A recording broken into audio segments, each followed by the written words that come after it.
Harut और Marut कौन थे, बाबुल का कुआं कहाँ है और हारूत और मारूत का जादू किस तरह का था। ये वो पुरअसरार सवालात हैं जिनके जवाब तो बहुत हैं और लिखने वालों ने भी बहुत कुछ लिखा है, लेकिन उन किस्से कहानियों में हकीकत को तलाश करना गहरे समुंदर से मोतियां निकालने के बराबर है। हारूत और मारूत के मुतालिक बुनियादी तौर पर दो तरह की रिवायतें मिलती हैं, एक वो जो कुरान और हदीस और ताबीन के अक़वाल में मौजूद है और दूसरी वो जो तौरेत और इंजील और इस्राएली रिवायतों में आती है, जबकि उन इस्राएली रिवायतों को बेशतर उलमा और मुवर्रिखीन ने तायद की है। इस वीडियो में हम उन दोनों तरह की रिवायतों और वाकयात को मुकम्मल पेश करेंगे।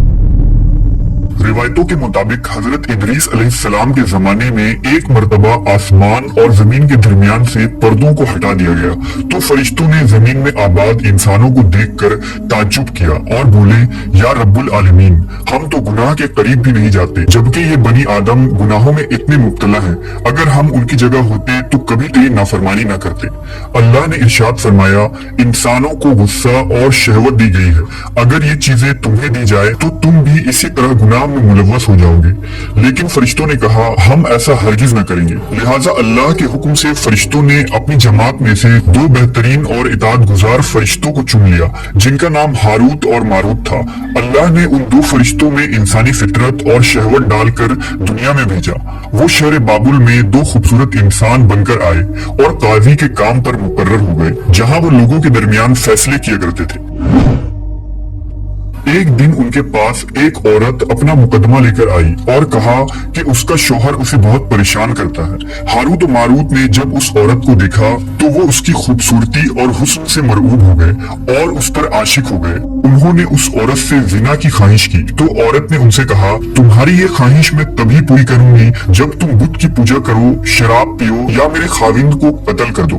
हारूत और मारूत ने शराब नोशी को छोटा गुनाह समझकर पी लिया और नशे की मस्ती में दो और कबीरा गुनाह कर बैठे। उस औरत ने उनसे आसमान पर चढ़ने का अमल भी सीख लिया, जिसके जरिया वो आसमान पर जाते थे। जब औरत इस अमल के जरिया आसमान पर गई तो अल्लाह के हुक्म से उसे सितारे की शक्ल में मस्क कर दिया गया।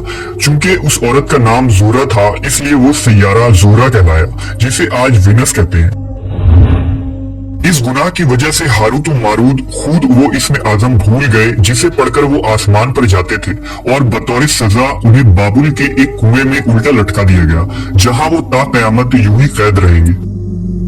ये एक इस्राएली रवायत है जिसे इमाम इब्न कसीर और फखरुद्दीन राजी जैसे मुफस्सिरीन अफसाना और मनगढ़ंत कहानी करार देकर सख्ती से रद्द कर देते हैं। वहीं इमाम सयूती जैसे उलमा इस रिवायत को मुस्तनद मानते हैं।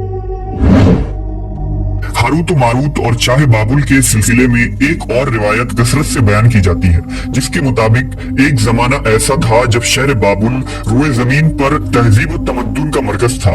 यहाँ के लोग बातिल खुदा की परस्तिश किया करते थे। ये लोग अपनी किस्मत उनसे वाबस्ता समझते थे, इसलिए इल्म नजूम और इल्म फल्कियात में बड़े माहिर थे। उनके बुतकदों में सितारों की पूजा की जाती थी। ये लोग जादू, तंत्र मंत्र, सिफली को बहुत अहमियत देते और इस इल्म के जरिया मुआशरे में खूब फसाद फैलाते थे। ये लोग तिलिस्म, जादू, तंत्र मंत्र में बहुत आगे बढ़ गए। उनमें बड़े बड़े जादूगर मौजूद थे। उनकी तारीखी किताबों में जगह जगह जादू और तंत्र मंत्र ही नजर आता है। उनका जादू दूर दूर तक मशहूर था। मुख्तसर ये कि उस शहर का बाशिंदा होना ही जादूगर होने की अलामत थी। जब हजरत सुलेमान अलैहिस्सलाम की हुकूमत आई तो आपने उन लोगों को इस शिरकिया अमल से रोका और उनकी सहर और जादू की किताबों को एक जगह जमा करके अपनी अजीम कुर्सी के नीचे दफन कर दिया, ताकि इस फितना अंगेज इल्म का जड़ से खात्मा हो जाए। जब सुलेमान अलैहिस्सलाम की वफात हुई तो शैतान ने उन किताबों को दोबारा खोद कर निकाला और लोगों से कहा कि सुलेमान पैगंबर नहीं था, बल्कि उन किताबों के जरिया हुकूमत किया करता था। लिहाजा हवा में उड़ना, जिन्नात पर काबू और सुलेमान अलैहिस्सलाम के गैर मामूली मुआजिजात दरअसल जादू और सिफली का अमल था। बनी इसराइल ने उसकी पैरवी की और उन किताबों को पढ़ना शुरू कर दिया। लिहाजा दोबारा ये शर अंगेज इल्म इस कौम में सुरायत कर गई। अल्लाह ने सुलेमान अलैहिस्सलाम पर लगाए गए इल्जाम और तुहमत की नफी करते हुए सूरह बकरा में फरमाया है, और उन्होंने उस चीज की पैरवी की जो शैतान सुलेमान की बादशाहत के वक्त पढ़ते थे। और सुलेमान ने कुफ्र नहीं किया था, लेकिन शैतानों ने ही कुफ्र किया। लोगों को जादू सिखाते थे और उस चीज की भी जो शहर बाबुल में हारूत और मारूत दो फरिश्तों पर उतारा गया था। और वो किसी को ना सिखाते थे जब तक ये ना कह देते कि हम तो सिर्फ आजमाइश के लिए हैं, तू काफिर ना बन।